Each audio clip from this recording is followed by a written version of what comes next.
Hello everyone, I welcome you all at Adhishthana इसमें आपका स्वागत है। So 1.5 year current affair series के अंदर दिस इज लेक्चर नंबर 8। अभी तक हम लेक्चर 7 लेक्चर कंप्लीट कर चुके हैं। तो सभी बच्चे जाएं और पहले उन लेक्चर को देखें, तब जाकर इस लेक्चर को देखें तो और ज्यादा मजा आएगा। आपको आपको पता चलेगा कि हम किस तरह से 1.5 ईयर करंट अफेयर्स लेकर चल रहे हैं। राइट, ये करंट अफेयर सीरीज हम स्टार्ट करते थे नवंबर दिसंबर के टाइम पर, ठीक है। फिर उसके बाद ना आपको समय मिलता था ना मेरे को समय मिल पाता था, और बिल्कुल गुपचुप हो जाता था। तो इसलिए हमने बहुत पहले से इसको स्टार्ट कर दिया है। हमने अगस्त के महीने में इसको स्टार्ट कर दिया है, ठीक है। आप लोगों को देखते हैं किस तरह का रेस्पॉन्स आता है, उसके हिसाब से हम पूरा का पूरा इसके अंदर करंट अफेयर्स पढ़ाएंगे।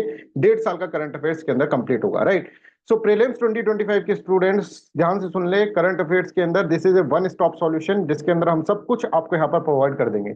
इसी तरह का एक और कोर्स हमने इकोनॉमिक्स के लिए अभी लॉन्च करा है। This course is also going to be very important, because इस कोर्स के अंदर क्या है, इस कोर्स के अंदर भी हम वन स्टॉप सॉल्यूशन प्रोवाइड कर रहे हैं इकोनॉमिक्स का, ठीक है। क्या है इसके अंदर, इसके अंदर एक तरह से complete coverage of syllabus we will provide you. Right, पूरा कॉम्प्रिहेंसिव कवरेज ऑफ सिलेबस रहेगा इसके अंदर। आपने देखा होगा कि बहुत सारे इंस्टीट्यूट के अंदर आपने इकोनॉमिक्स पढ़ी, कुछ समझ में नहीं आया, ठीक है। फिर आपने कहीं और ज्वाइन करा, वहां पे भी कुछ समझ में नहीं आया।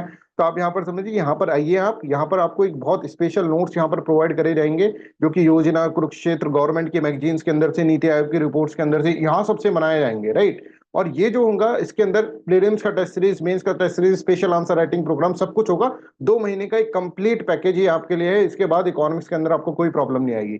सड़े गले नोट्स पढ़ते रहोगे, वही चीज लिखते रहोगे, रिडंडेंट ट्रेडिशनल नोट्स पढ़ते रहोगे जो 10 एक साल पहले बनाए होंगे। गवर्नमेंट का सोचने का तरीका बदल गया है, पर नोट्स बनाने का तरीका नहीं बदला है। तो इन सब के कारण कभी सिलेक्शन होने की संभावना कम हो जाएगी, टाइम भी वेस्ट होगा और सिलेक्शन भी नहीं होगा। तो आप ये ध्यान रखें, इस कोर्स को ज्वाइन करें, जिससे कि सब कुछ आपको इसके अंदर प्रोवाइड करा जाएगा, ठीक है। चलिए let's start our first thing first. Neela Kurunji, Neela Kurunji नाम से एक फ्लावर होता है, इसके बारे में हम इसके अंदर पढ़ते हैं। राइट, तो देखो इसके बारे में हमने कहा था कि भाई बहुत बार आईयूसीएन जो था वो उसने विजिट करा था हमारे वेस्टर्न घाट्स को, और बोला था नीला कुरुंजी को हम थ्रेटेंड लिस्ट के अंदर, थ्रेटेंड स्पीशीज की लिस्ट के अंदर, आईयूसीएन की जो रेड लिस्ट होते हैं उसके अंदर डालेंगे डालेंगे।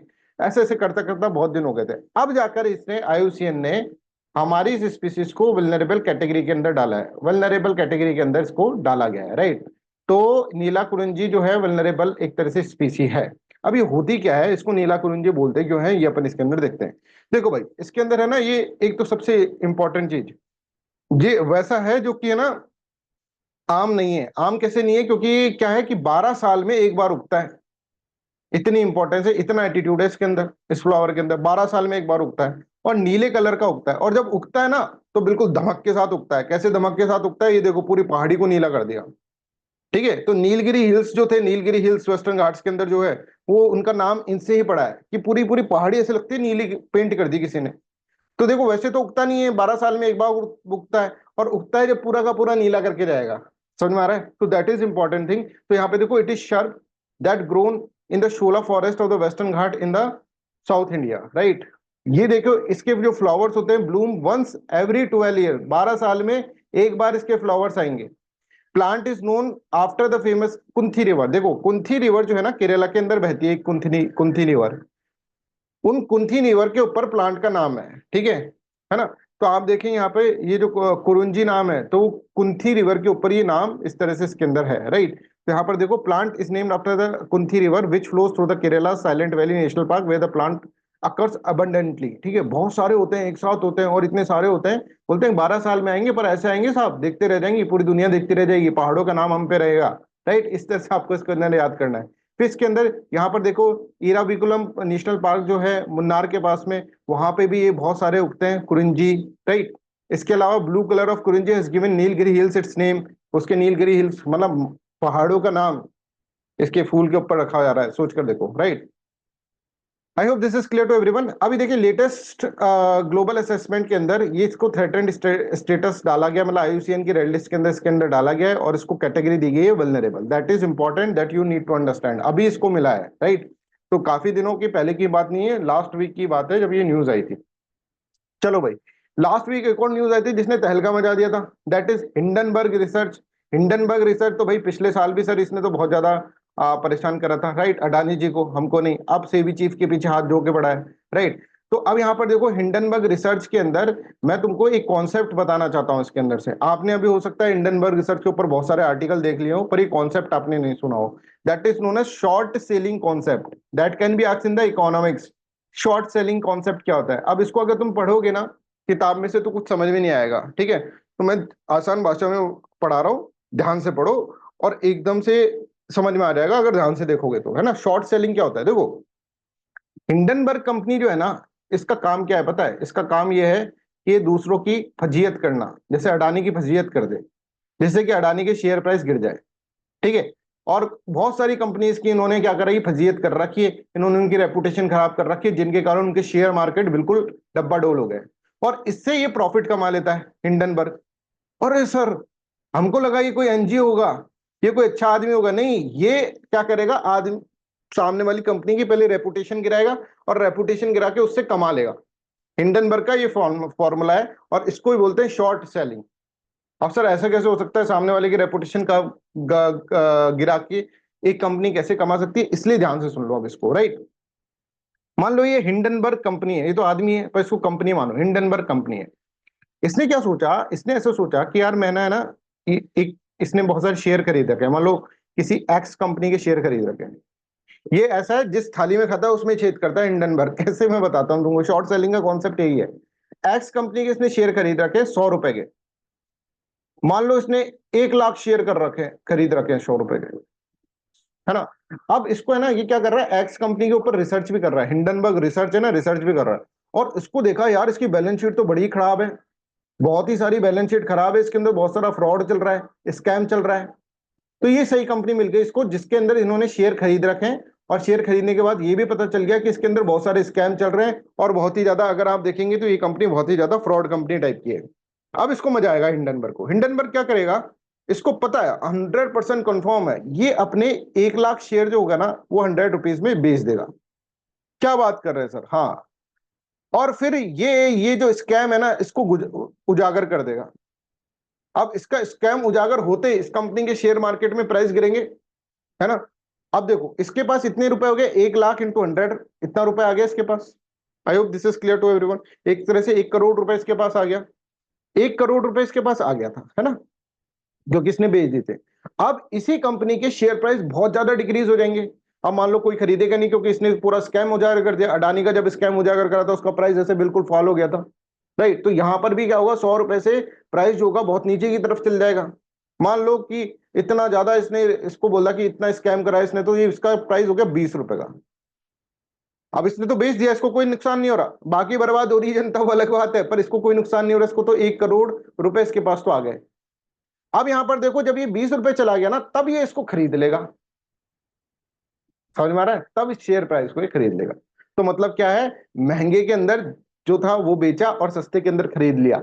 और इससे देखो, अब मान लो ये 1 लाख शेयर खरीदता है, तो 1 लाख शेयर इसको सिर्फ और सिर्फ 20 लाख रुपए में मिल जाएंगे, जिनका किसी जमाने में प्राइस जो 1 करोड़ रुपए था, ठीक है, 1 लाख शेयर का 1 करोड़ रुपए था, राइट। अब उसको 20 लाख के अंदर वो मिल जाएंगे, और 1 करोड़ रुपए भी इसकी जेब के अंदर है, तो उसी से कमा के उसी का थाली में खाकर, उसी की थाली में छेद करके उससे प्रॉफिट बना ले। ये है Hindenburg research. I hope this is clear to everyone, and this is short selling. इसको शॉर्ट सेलिंग कह रहे हैं। मतलब कायदे से अगर बात समझो तो ये समझ लो, शॉर्ट सेलिंग का मतलब क्या है। इसका मतलब ये है कि किसी एक कंपनी का शेयर खरीद लो खूब सारे, मान लो 100 रुपए के शेयर खरीद लिए खूब सारे, और फिर उस कंपनी को कर दो बर्बाद, उसकी रेपुटेशन गिरा दो मार्केट के अंदर। और उस वक्त जब रेपुटेशन गिरा रहे हो, उससे पहले ही आप इसके शेयर बेच दो सारे, खरीद के बेच दिए सारे शेयर, ठीक है। जब ये शेयर बेच दिए सारे, उसके बाद आपको क्या करना है, आप जब इस कंपनी की रेपुटेशन गिरा दी, जब इसका शेयर प्राइस 20 रुपए का हो गया, तो वापस खरीद लो। इससे ये क्या कर रहे हैं, इससे इस तरह से प्रॉफिट कमा दे रहे हैं, राइट। तो यहां पर देखो, short selling is a trading strategy in the stock market. In short selling trader speculate over a stock and expect its price to fall. Price fall होने का इंतजार कर रहा है। Short selling traders are commonly known as short sellers. They place their bets on the company's stocks, which they anticipate will fall at a specific time. Specific time पर ये fall हो जाएगी, तो उसके अंदर क्या करते हैं, ये पहले से शेयर खरीद ले। आई होप दिस इज क्लियर। अब टेक्निकल लैंग्वेज में यहाँ पर बहुत सारी चीजें लिखी हुई है, वो आप देख लेना, ठीक है। ये सब चीजें मैंने आपको बता दी, वही चीजें यहाँ पर इसके अंदर लिख दी है मैंने, राइट। तो देखो चलो पढ़ ही देते हैं, फिर आप कहोगे सर पता नहीं क्या छोड़ दिया सर ने। It occurs when an investor borrows a security and sells it on the open market, planning to buy it back later for the less money. I hope you are getting this one. पहले उसने 1 करोड़ रुपए में बेच दिया, और फिर बाद में उसी चीज को 20 लाख रुपए में खरीद लिया, और बीच में वो कंपनी जो है उसको बर्बाद करके चला गया। That is known as Hindenburg's concept of short selling, ठीक है। I hope this is clear. चलो अब नेक्स्ट अपन पढ़ते हैं Colombo security conclave. Colombo security conclave अभी न्यूज के अंदर क्यों है, क्योंकि भारत ने इसकी 6th national advisor level, national advisor कौन है हमारे, national security advisor Ajit Doval, right. तो national security advisor level meeting इसने अटेंड करी है अभी भारत ने, ठीक है। तो that's why it is in the news कि कोलंबो सिक्योरिटी कॉन्क्लेव क्यों न्यूज के अंदर है, क्योंकि 6 नेशनल सिक्योरिटी एडवाइजर लेवल की मीटिंग अभी भारत ने अटेंड करी है। तो ये कौन है कोलंबो सिक्योरिटी कॉन्क्लेव, है कौन? तो देखो ये कॉन्क्लेव जो थी ना 2011 के अंदर बनी थी। 3 कंट्रीज ने सोचा, है ना, कौन कौन सी, एक तो मालदीव्स, मालदीव्स कंट्री देखो मैप के अंदर, मालदीव्स कंट्री क्या है सर, ये कंट्री कहाँ है, ये तो भाई छोटे छोटे छोटे छोटे से आइलैंड दिख रहे हैं। ऐसे पता है कितने आइलैंड है, 1192 आइलैंड है मालदीव्स के अंदर। तो मालदीव्स के अंदर ये जो मालदीव कंट्री है, राइट, ये प्लस आप देखो एक और आइलैंड कंट्री है छोटा सा, श्रीलंका, ठीक है, श्रीलंका प्लस भारत। इन तीनों ने क्या सोचा, इन तीनों ने सोचा कि मैरीटाइम जो है ना, प्लस भारत, तो इन तीनों ने ये सोचा कि मैरीटाइम जो डायमेंशन है, राइट, उसको सिक्योरिटी उसके अंदर प्रोवाइड करनी चाहिए हमको, हमको मैरीटाइम ट्रेड बढ़ाना चाहिए। बिकॉज इंडिया का देखो ये पेनिनसुला, राइट, यहाँ पर श्रीलंका, और यहाँ पे फिर आप देखेंगे Maldives is also there, right, Maldives भी यहाँ पर जो होगा मालदीव्स है, राइट। तो यहाँ पर यह है कि भाई देखो हमें क्या करना है, हमें एक तरह से सिक्योरिटी अपनी बढ़ानी है, राइट, हम लोगों को सिक्योरिटी इसके अंदर बढ़ानी है। तो यहाँ पर आप देखेंगे that is known as Colombo security conclave. तो Colombo security conclave was formed in 2011 as a trilateral maritime security grouping of India, Sri Lanka and Maldives. फिर क्या हुआ, जैसे ये सब हुए तो मॉरिशस ने बोला भाई मेरे को भी ले लो ग्रुप के अंदर। तो इंडिया था और यहाँ पे श्रीलंका था, फिर मालदीव्स था, मॉरिशस ने बोला यार ऐसा क्या कर रहा हूँ, मेरे को अकेला छोड़ रखा है, मेरे को भी ले लो, तो मॉरिशस भी इसके अंदर आ गया। तो आप देखिए मॉरिशस भी आइलैंड कंट्री है, मालदीव्स भी एक तरह से आइलैंड कंट्री, आइलैंड्स का ग्रुप ही है, श्रीलंका तो है ही आइलैंड कंट्री, और इंडिया का भी पेनिनसुला जो है उसके अंदर। तो इंडिया बड़ा कंट्री है और इंडिया एक तरह से इन सबको क्या कर रहा है, सिक्योरिटी प्रोवाइड करने की बातें इसके अंदर करेगा। तो यहाँ पर इन 4 लोगों का ग्रुप है that is known as Colombo security conclave, right. पूछा जा सकता है कोलंबो सिक्योरिटी कॉन्क्लेव के अंदर ओरिजिनल मेंबर्स कौन कौन से थे, ये थे, और अब कितने आ गए, अब 4 हो गए। फिर और भी लोगों ने सोचा यार हमको भी ले लो, तो बांग्लादेश ने बोला हमको भी ले लो, सेशल्स ने बोला हमको भी ले लो। हमने कहा यार तुमको अभी लेंगे नहीं, तुमको ऑब्जर्वर स्टेटस दे देते हैं तुमको, तुम आओ यहाँ पर बैठो और चुपचाप मुंह पे उंगली करके और ऑब्जर्व करो क्या चीजें हम कर रहे हैं। जब तुम्हें पता चल जाएगा हाँ भाई सिस्टम कैसा है, जब सिस्टम समझ जाओगे तब जाकर तुमको ले लिया जाएगा, right. I hope this is clear. तो यहाँ पे देखो road map of the activities was later expanded with the Mauritius joining as a 4th member, ठीक है, ये भी पूछा जा सकता है 4th मेंबर किसने ज्वाइन करा, and Bangladesh and Seychelles participating as a observer country, ये देख के दूर देख के खड़े होकर देखेंगे, right. The conclave underlines regional cooperation करेंगे, जो भी लिटोरल स्टेट है इंडियन ओशन रीजन के अंदर, उन सब के बीच में एक तरह से क्या करेंगे, रीजनल कॉपरेशन करेंगे, उनसे सिक्योरिटी डायमेंशंस के अंदर, वहाँ पॉल्यूशन के अंदर, क्योंकि मैराइन डायमेंशन में भी बहुत सारे पॉल्यूशन होता है, उसके अंदर रिसर्च एंड रेस्क्यू ऑपरेशंस जो है उन सबसे मिल बांट के इसके अंदर काम करेंगे। अब कोलंबो सिक्योरिटी कॉन्क्लेव है तो उसका सेक्रेटरीट कहाँ होना चाहिए बच्चों, कोलंबो में, और कोलंबो मतलब श्रीलंका के अंदर इसका सेक्रेटरीट है। तो परमानेंट सेक्रेटरीट है, परमानेंट का सचिवालय है, based in the Colombo to coordinate activities and implement decisions, ठीक है। I hope this is clear to everyone, ये भी आप सबको क्लियर होगा। Next is your anti trust complain करिए गूगल के खिलाफ बहुत सारे इंडिया के स्टार्टअप ने। मतलब ये भी बड़ा टेक्निकल टॉपिक है, इसको समझोगे तो बहुत बढ़िया है, नहीं समझ में आए तो फिर वापस देख लेना वीडियो, समझ में आ जाएगा, है ना। देखो इंडिया की बहुत सारी कंपनीज जो है, स्टार्टअप कंपनीज, जो छोटू मोटू सो कंपनीज हैं, ठीक है, जो ऑनलाइन के अंदर कंपनीज हैं, इन सब ने मिलकर एक तरह से गूगल के ऊपर एंटी ट्रस्ट प्रॉब करने का एक तरह से सीसीआई को बोला है, कंपटीशन कमीशन ऑफ इंडिया, है ना। अब ये समझो ये छोटी कंपनी है ना, इनकी एक ऑर्गेनाइजेशन है that is known as your ADIF, ये ऑर्गेनाइजेशन है ADIF, राइट। ADIF मतलब alliance of digital India foundation. इसने एक तरह से गूगल के ऊपर क्या करा है, गूगल के ऊपर कुछ आरोप लगाए, एंटी ट्रस्ट प्रॉब करने के लिए कहा है, किसको, सीसीआई को। सबसे पहले मैं तुमको ये वर्ड बताना चाहता हूं, एंटी ट्रस्ट क्या होता है। एंटी ट्रस्ट का मतलब क्या है कि मान लीजिए मार्केट के अंदर 10 कंपनी है ना, मार्केट के अंदर 10 कंपनी है, पर एक कंपनी इसके अंदर क्या है, बहुत ही ज्यादा डोमिनेट कर जा रही है, इतनी डोमिनेट कर जा रही है कि इन लोगों को क्या कर रही है, इन लोगों का बिल्कुल वर्चस्व ही खत्म कर दिया इसने, ठीक है। तो उसको बोला जाता है कि भैया यार तुम पे हमने ट्रस्ट करके तुमको कंपनी खोलने दी थी और तुमने तो पूरा पूरा डोमिनेट कर दिया, तुम तो यहाँ पे इन्वेजिव स्पीसी बन गई, है ना। बताया था ना इन्वेजिव स्पीसीज क्या होती है, ठीक है, जो सबको खा जाती है। कौन सी थी बताओ इन्वेजिव स्पीसी, कोई मछली थी, मॉस्किटो फिश, उसका नाम क्या था मॉस्किटो फिश का, इन्वेजिव स्पीसीज का, अभी पढ़ा है ना, भूल गए सब कुछ, रिवाइज करते रहो। देखो that is very much important. और बिल्कुल ध्यान रखो, प्रीलिम्स ऐसे मत समझना दूर है कि भाई हाँ ऐसे करते हैं सर, अभी तो वीडियो तो बना लेने दो सर को, फिर बाद में जाके एक साथ बैठकर देख लेंगे, बहुत बड़ी गलती कर दोगे। बिलीव मी और नॉट, मैं वैसे ऐसे बोलता नहीं हूँ, पर अभी बिल्कुल तुमको मतलब एक तरह से सतर्क करने के लिए बोल रहा हूँ, नहीं होगा फिर सिलेक्शन अगर ऐसे करोगे तो। Please try to understand. तो अभी से पढ़ना स्टार्ट कर दो। चलो वापस हम अपने टॉपिक पे आते हैं। एडीआईएफ ने कहा कि गूगल तो है ना बड़ी शैतानी कर रहा है, पूरा डोमिनेट होके बैठा है हमारे ऊपर, हम क्या करें बताओ, हम क्या करें। सीसीआई, हमारा बचाव करो, कंपटीशन कमीशन ऑफ इंडिया, इसने तो पूरा कंपटीशन खा के रख रखा है, तुम क्या कर रहे हो, तुम इसके ऊपर प्रॉब करो। तो इससे कंपटीशन कमीशन ऑफ इंडिया में इसने क्या बोला है ये अपन इसके अंदर समझते हैं। देखो गूगल जो होता है ना, ज्यादातर चीजें है ना एडवर्टाइजमेंट से कमाता है। अब कैसे कमाता है, उसका एडवर्टाइजमेंट क्या फिलॉसफी, क्या है उसकी, कैसी थ्योरी है उसकी, वो हम इसके अंदर समझते हैं। देखो बहुत आसान वे के अंदर बता रहा हूँ, बहुत बहुत ही टिपिकल वे के अंदर इसमें लिखा हुआ था, मैं आपको आसान भाषा में बता रहा हूँ। मान लो एक पूमा कंपनी, जान तो शूज की कंपनी है, ठीक है, और दूसरी एडिडास की कंपनी है। अब इन्होंने क्या कहा, इन्होंने गूगल के पास गए और गूगल से बोला कि भाई देखो यार, नाइक है ना, नाइक का शूज बहुत ज्यादा बिक रहा है मार्केट के अंदर, तो एक काम करो, अगर तुम कोई भी सर्च करे ना तुम्हारे सर्च इंजन में नाइक में, तो मेरा नाम दे दो। पूमा बोल रहा है मेरा नाम दे दो, मेरे शूज दिखा दो, नाइक के मत दिखाओ, मेरे दिखा दो।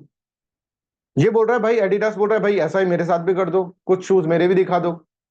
तो गूगल के पास ये लोग अप्रोच लेकर जाते हैं कि भाई नाइक की कंपनी जो है ना, we want to add on the Google search for Nike. अगर कोई नाइक की कंपनी का क्या करे, सर्च करे, नाइकी कंपनी का सर्च करे, तो हमारा नाम आना चाहिए, पूमा का शूज आना चाहिए। कि मान लो मेरे को नाइकी का शूज चाहिए, तो मैंने नाइकी टाइप करा तो उसके अंदर पूमा है ना, और उसके अंदर एडिडास है, ऐसा ये दोनों बोल रहे थे। तो गूगल बोलता है देखो भाई, मैं तो हूं पैसे का भूखा, मेरे को जो जितना ज्यादा पैसा देगा उसका मैं दिखा दूंगा। तो पूमा तू कितना पैसा दे रहा है बता। पूमा कह रहा है कि कितना पैसे दे, ये बोल रहा है लेट्स हैव ए बिड, है ना। गूगल ऐसे बोलता है चलो एक तरह से ऑप्शन कर लेते हैं इसके अंदर, पूमा तू कितना पैसा दे सकता है। पूमा ने बोला मैं $1 दे सकता हूँ। अच्छा एडिडास तू कितना दे सकता है भाई, इसने बोला मैं $2 दूंगा। ठीक है, तो कभी भी कोई सर्च करेगा ना, कभी भी कोई नाइकी का सर्च करेगा, तो मैं तेरा ज्यादा एड दिखा दूंगा एडिडास, पूमा तेरा भी दिखाऊंगा पर तेरा कम दिखाऊंगा।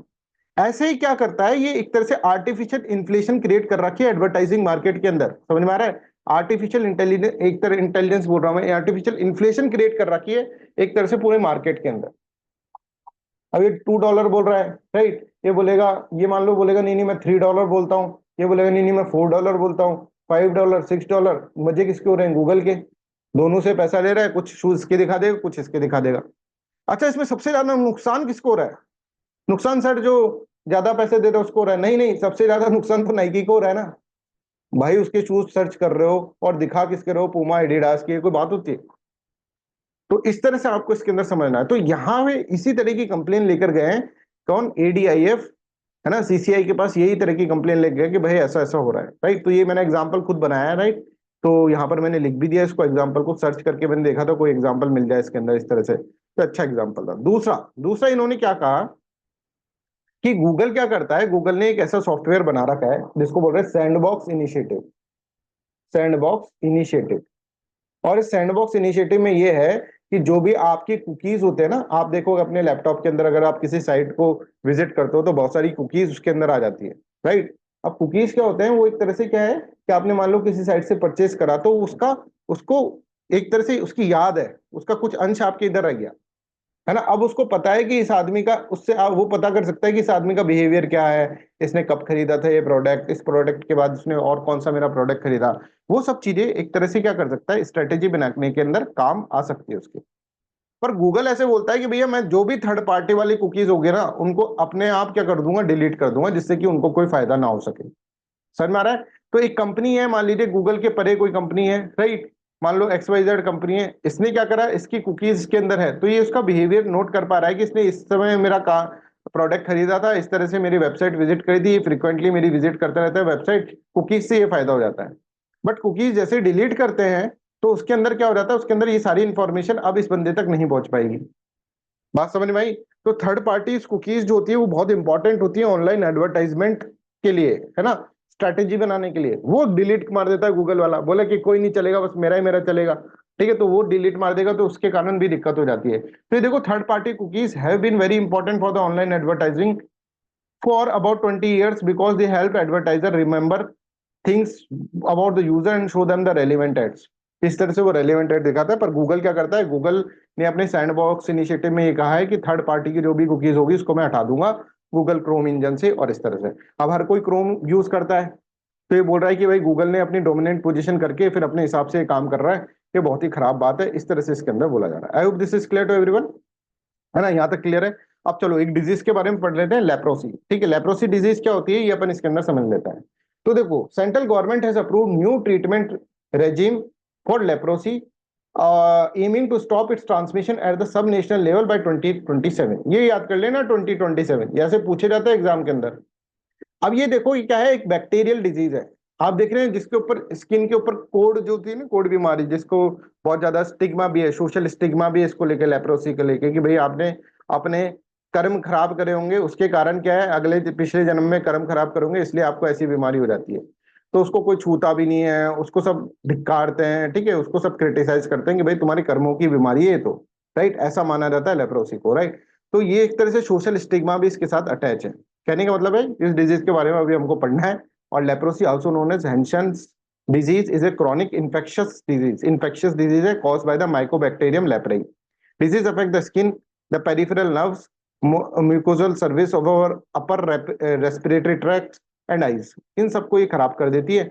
इफ लेफ्ट अनट्रीटेड, अगर अनट्रीटेड रहेगा तो ये परमानेंट डिसेबिलिटी बन जाती है, राइट। अब देखो, दो तरह के इसके ट्रीटमेंट होते हैं। एक तो होता है पॉकी बेसिलरी, एक होती है मल्टी बेसिलरी। पॉकी बेसिलरी के अंदर क्या होता है, fewer bacteria visible, cases have fewer bacteria visible and show no sign of advance disease in the biopsy. Biopsy के अंदर जब ऐसा होता है, पॉकी बेसिलरी आता है, तो इसका मतलब क्या होता है, पीबी जब आता है तो इसका मतलब क्या होता है, इसका मतलब भाई ज्यादा खतरनाक बात नहीं है ना, ज्यादा ये फैला नहीं है, अभी ये एडवांस डिजीज नहीं हुई, इतनी ज्यादा बायोप्सी इसके अंदर नहीं आती है ना। बायोप्सी जब बायोप्सी का चेक कराते हैं तब इतना ज्यादा नहीं होता। बट मल्टी बेसिलरी के अंदर पेशेंट्स है विजिबल बैक्टीरिया, साफ साफ दिख रहा है भाई लेप्रोसी हो रखा है इसको, और बहुत फैल गया है, may show science of more advance diseases in the biopsies. ठीक है, तो ये दो तरीके से इसका ट्रीटमेंट होता है। तो इसका अलग ट्रीटमेंट चलता है पॉकी बेसिलरी का, और मल्टी बेसिलरी का अलग ट्रीटमेंट चलता है। ट्रांसमिशन अगर हम देखें, disease transmitted through the droplet from the nose and the mouth, इसलिए दूर ही रहते हैं, है ना, लेप्रोसी डिजीज से दूर ही रहते हैं लोग बाग। Disease is not spread through the casual contact, casual contact से नहीं हो रही है with a person who has leprosy, like shaking hands और हगिंग, शेयरिंग मील्स और sitting next to each other, but spread by the prolonged close contact over the month with untreated cases. Untreated cases अगर महीने महीने भर आप रह गए तब जाकर होगी। और हमको तो क्या है, हम देखते हैं उनको, अरे भाई वो लेप्रोसी वाला आ गया, चलो चलो। तो ये तरह से क्या होता है, उनका उनके लिए बड़ा खराब है कि लोग बाग उनसे दूर भागने की कोशिश करते हैं। जबकि डिजीज अगर तुम महीने भर रहोगे उसके साथ तब जाकर होगी, ऐसे खाना वाना खा लिया एक दो दिन तो उससे नहीं होगी। More over the patient stop transmitting the disease when they begin treatment, जब ट्रीटमेंट स्टार्ट हो जाता है तो फिर ट्रांसमिशन जो होता है डिजीज का वो खत्म हो जाता है। I hope this is clear. तो this is all about today's class, thank you so much for listening me so kindly. वापस बताना चाहता हूँ, देखो अपना टाइम वेस्ट करने से मतलब नहीं है, फालतू के नोट्स पढ़ पढ़ के अपना टाइम वेस्ट ना करो, ठीक है, बहुत अनमोल टाइम है, राइट। मेरे को पता है सभी जो इंस्टीट्यूट के नोट्स हैं एक ही तरह से हो जाते हैं लास्ट में जाके। आपको बहुत बढ़िया वाली प्रीलिम्स की टेस्ट सीरीज मिलेगी, मेंस की टेस्ट सीरीज मिलेगी इस कोर्स के अंदर, न्यू इकोनॉमिक्स कोर्स के अंदर। बहुत सारी गवर्नमेंट रिपोर्ट्स पे हम वर्क कर रहे हैं, योजना, कुरुक्षेत्र, ठीक है, इकोनॉमिक्स सर्वे, बजट, ये सब चीजें हम पढ़ रहे हैं, राइट, जिससे कि आप लोगों को पढ़ा सके, है ना। बहुत ही अच्छे वाले नोट्स आपको यहाँ पर मिलेंगे, पीडीएफ सारे मिलेंगे नोट्स की, ठीक है, क्लासेस होंगे, उन्हीं नोट्स के ऊपर क्लासेस बनाएंगे हम, राइट। पहले फाउंडेशन वाली क्लासेस चलेंगी जिसमें बेस क्रिएट करेंगे, जैसे 17 आवर वाले लेक्चर के अंदर पहले ही करा था, उसके अंदर बहुत सारी चीजें और ऐड करके हम आपका फाउंडेशन स्ट्रॉन्ग करेंगे, फिर उसके ऊपर एडवांस बैच हम बनाएंगे, फिर हम आपको योजना, कुरुक्षेत्र और ये सब चीजें पढ़ाएंगे। I hope this is clear to everyone. 21 सितंबर 21 अगस्त से बैच स्टार्ट हो रहा है, सभी बच्चे अभी ज्वाइन कर लो, रजिस्ट्रेशन ओपन है, 10 रजिस्ट्रेशन हो चुके हैं, 20 के अंदर टोटल सीट्स हैं, 10 रजिस्ट्रेशन और बचे हैं। आप सभी लोग ज्यादा से ज्यादा जल्दी से जल्दी यहाँ पर रजिस्ट्रेशन करवाएं। That's all for today's class, thank you so much for listening me so kindly, bye bye, take care and have a nice day.